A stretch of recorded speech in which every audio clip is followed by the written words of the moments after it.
A Sunday in London by Washington Irving. In a preceding paper I have spoken of an English Sunday in the country and its tranquilizing effect upon the landscape, but where is its sacred influence more strikingly apparent than in the very heart of that great Babel London? On this sacred day the gigantic monster is charmed into repose. The intolerable din and struggle of the week are at an end. The shops are shut. The fires of forges and manufactories are extinguished, and the sun, no longer obscured by murky clouds of smoke, pours down a sober yellow radiance into the quiet streets. The few pedestrians we meet, instead of hurrying toward with anxious countenances, move leisurely along. Their brows are smoothed from the wrinkles of business and care. They have put on their Sunday looks and Sunday manners and their Sunday clothes, and are cleansed in mind as well as in person. And now the melodious clangor of bells from the church towers summons their flocks to the fold. Forth issues from his mansion the family of the decent tradesman, the small children in the advance, then the citizen and his comely spouse, followed by the grown-up daughters, with small morocco-bound prayer-books laid in the folds of their pocket-handkerchiefs. The housemaid looks after them from the window, admiring the finery of the family, and receiving, perhaps, a nod and a smile from her young mistresses, at whose toilet she has assisted. Now rumbles along the carriage of some magnate of the city, peradventure an alderman or a sheriff. And now the patter of many feet announces a procession of charity scholars in uniforms of antique cut, and each with a prayer book under his arm.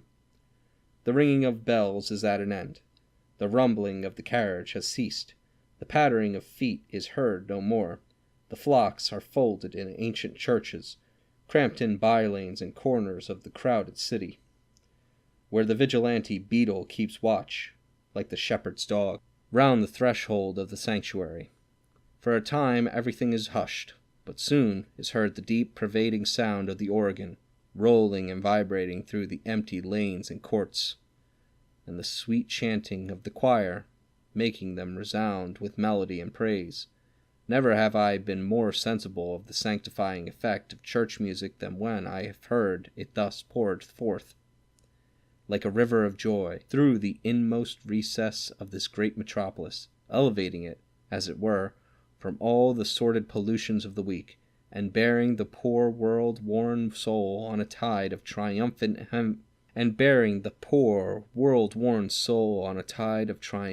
harmony to heaven. The morning service is at an end.